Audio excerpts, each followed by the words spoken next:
जिंदाबाद भाई जिंदाबाद। प्यारे आका फरमाते हैं तुम अपने घरों में सलाम को आम कर लो, गलियों में चौरायों में रिश्तेदारों में दोस्तों अहबाब में सलाम को आम कर लो। यही वो अमल है जो तुम्हारे दरमियान मोहब्बत पैदा फरमा देगा। और आज हम इसी से कतराते नजर आते हैं। अगर हमारा बूढ़ा बाप है ना, हम घर में घुसते सलाम नहीं करते। अगर पूछा जाए सलाम क्यों नहीं करते, शर्म महसूस होती है।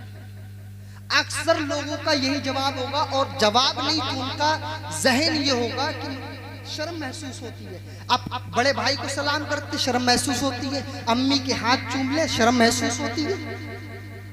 ऐसा नहीं।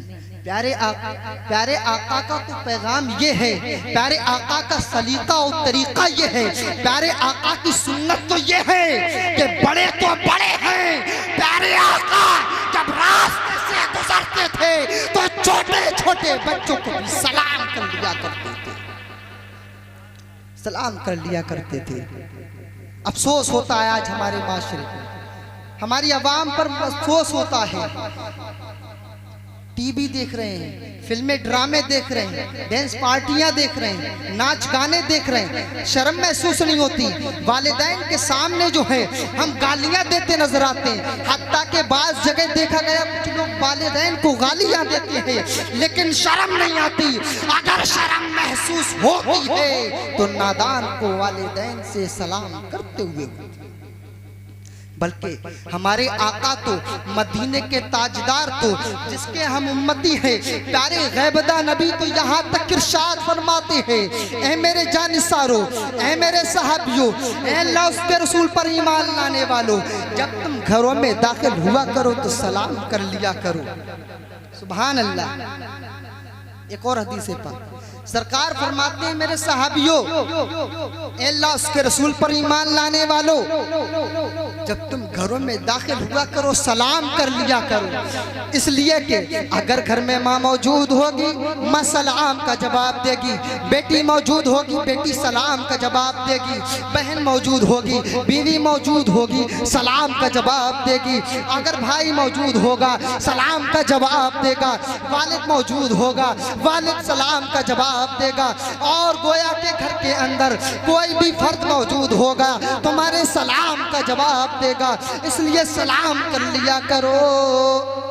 तो सहाबा अर्ज़ करते हैं, या रसूल अल्लाह फिदा का अबी व उम्मी, या रसूल अल्लाह अगर घर में कोई भी फर्द मौजूद हो सलाम कर लिया जाए। या रसूल अल्लाह एक बात पूछना है, एक बात पूछना है, एक मसला अर्ज करना है। सहाबा अर्ज करते हैं, या रसूल अल्लाह अगर घर में कोई भी ना हो क्या जब भी सलाम कर लिया जाएगा? तो प्यारे आका का जवाब सुनिए। प्यारे आका मुस्कुराने लगते हैं और इरशाद फरमाते हैं, ऐ मेरे जानिसारो, हाँ अगर घर में माँ मौजूद हो माँ को सलाम कर लिया करो, बाप मौजूद हो सलाम कर लिया करो, बेटी मौजूद हो सलाम कर लिया करो, बेटा मौजूद हो सलाम कर लिया करो, बीवी मौजूद हो सलाम कर लिया करो, भाई मौजूद हो सलाम कर लिया करो। ऐ मेरे सहाबा, ऐ मेरे जानिसार, ऐ अल्लाह उसके रसूल पर ईमान लाने वालों, सुनो सुनो, अगर घर के अंदर कोई भी ना हो तुम जब भी सलाम कर लिया करो। बोलो सुभान अल्लाह। सरकार फरमाते घरों में कोई भी ना हो जब भी सलाम कर लिया करो। सहाबा ताज्जुब में पड़ गए, हैरत में पड़ गए, या रसूल अल्लाह फिदा का अबी व उम्मी, हमारे माँ बाप आप पे कुर्बान जाएं। बात समझ नहीं आती है, बाप अगर घर में मौजूद है सलाम करना ठीक है, बेटी मौजूद है सलाम करना ठीक है, बहन मौजूद है सलाम करना ठीक है, अगर जो है घर में कोई भी फर्द है या रसूल अल्लाह तो सलाम करना ठीक है, लेकिन घर में कोई भी ना हो सलाम किसे किया जाएगा? सलाम का जवाब कौन देगा? प्यारे आका ने जब ये सवाल सुना सहाबा को ताज्जुब में पड़े देखा तो सरकार मुस्कुराते हैं और इरशाद फरमाते हैं, ऐ मेरे जानिसारो, सुनो सुनो, अगर घर में माँ मौजूद हो सलाम कर लिया करो, इसलिए कि वो सलाम का जवाब देगी। बेटी मौजूद हो बेटी को सलाम कर लिया करो, इसलिए कि वो सलाम का जवाब देगी। बीवी मौजूद हो सलाम कर लिया करो, इसलिए कि उस वक्त तुम्हारे सलाम का जवाब जो है तुम्हारी बीवी दे देगी।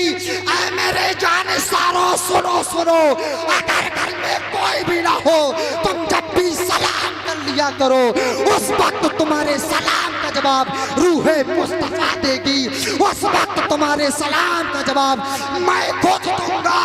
जब इस हदीस पर नजर बरेली के ताजदार की पड़ती है तब बरेली की सरजमीन से पुकारते हैं, दूरों नजदीक के सुनने वाले वो कान, काने लाले करामत पे लाखों सलाम, और फरमाते हैं हम यहाँ से पुकारें वहाँ वो सुने, मुस्तफा की समाअत पे लाखों सलाम।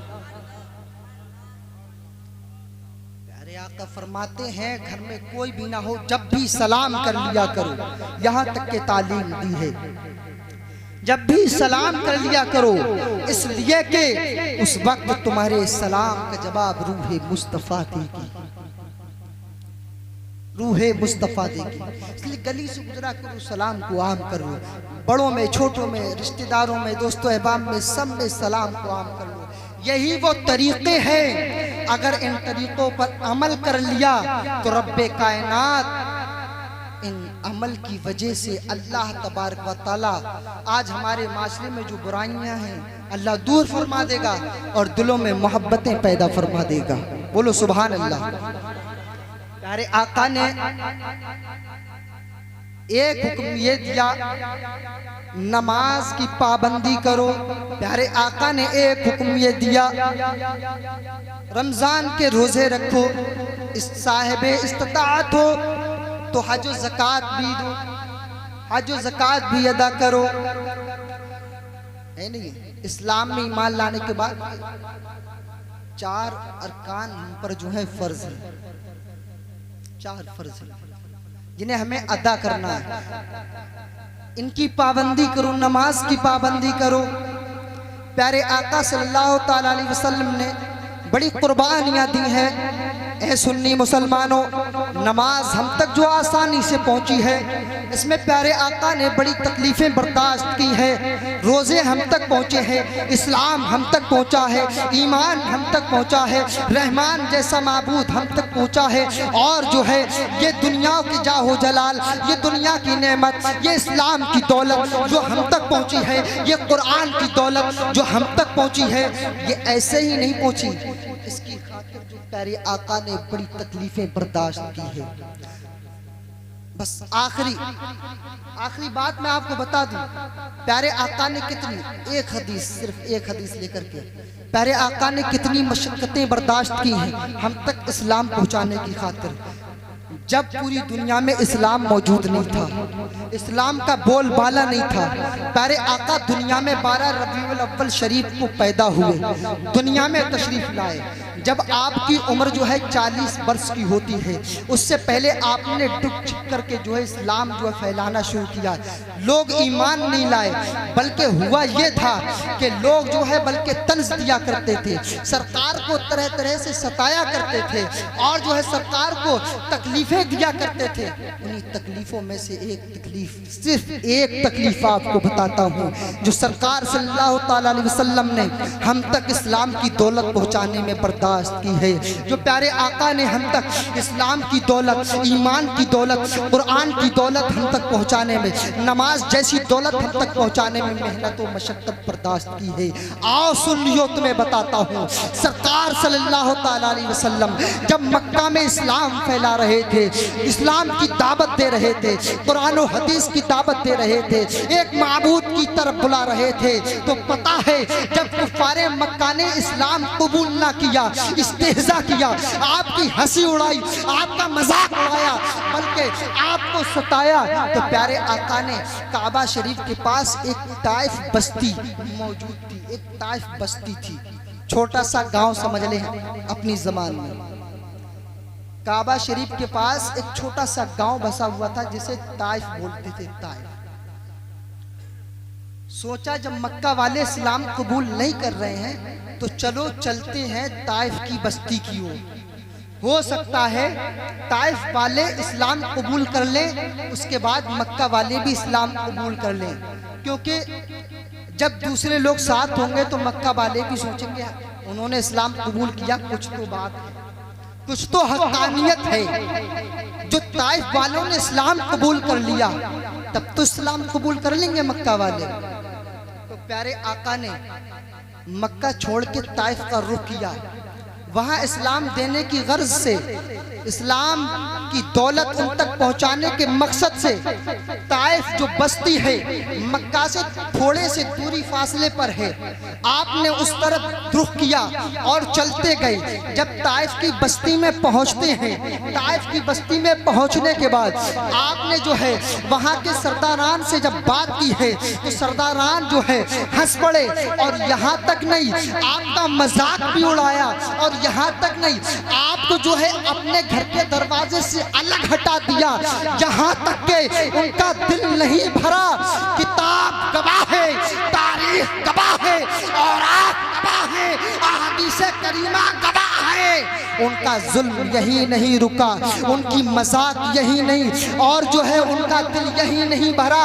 प्यारे आका सल्लल्लाहु ताला अलैहि वसल्लम के पीछे ऐ सुन्नी मुसलमानों गौर करना, आप तक अगर आपके जो है ज़हन में सिर्फ ये हदीस बैठ गई तो यकीन से कहता हूँ आप नमाज को नहीं छोड़ोगे, रमजान के रोज़ों को नहीं छोड़ोगे, गुनाहों के काम में मुलव्विस नहीं होगे, बल्कि हमेशा अपने ईमान को मजबूत करने की कोशिश करोगे। वो इसलिए कि आपको ये अहमियत पता चलेगी कि हम तक इस्लाम कितनी मुसीबतों के बाद पहुंचा है, हम तक इस्लाम पहुंचाने की खातिर, हम तक नमाज पहुंचाने की खातिर प्यारे आका ने कितनी मुसीबतें बर्दाश्त की है, कितने दर्द बर्दाश्त किए हैं। जरा सुनो एक झलक। जब उनका दिल यहाँ से नहीं भरा कि उन्हें सरकार धक्का दे दिया। सरकार तो आए थे उनके पास कि इनके दीन की दौलत इन तक पहुँच जाए, इस्लाम की दौलत इन तक पहुँच जाए, ईमान की दौलत इन तक पहुँच जाए, कुरान की दौलत इन तक पहुँच जाए, एक माबूद हकीकी का पैगाम इन तक पहुँच जाए। लेकिन हुआ क्या? इसका बरअक्स, इसका उल्टा हुआ। उन्होंने इस्लाम तो कबूल नहीं किया तो जाने भी ना दिया, बल्कि जवान जवान जो लड़के थे ताइफ के लड़कों को इकट्ठा किया, उनके हाथों में पत्थर थमाए और उन लड़कों से कहा ये जो मोहम्मद है ये अपना इस्लाम कबूल कराने के लिए ताइफ में आया है, इसे इतना मारो कि ये दोबारा ताइफ का रुख ना करे। तारीख गवाह है उन जाहिलों ने, मक्कारों ने, अय्यारों ने, अय्याशों ने सरकार सल्लल्लाहु ताला अलैहि वसल्लम पर इतना जुल्म तशद्दुद किया है, पत्थरों की बौछार की है कि तारीख गवाह है। कभी पत्थर जो है आपकी पेशानी पर लगते हैं, कभी पत्थर जो है आपकी पुश्ते मुबारक पर लगते हैं, कभी आपके सीना मुबारक पर लगते हैं, कभी आपके जो है आपके रुखसार मुबारक गालों पर लगते हैं, कभी पत्थर आपके हाथों पर लगते हैं। चारों तरफ से वो दीवाने, वो जो है वो मक्कार, अय्याश, अय्यार पत्थरों की बौछार कर रहे हैं। आपके साथ एक सहाबी है।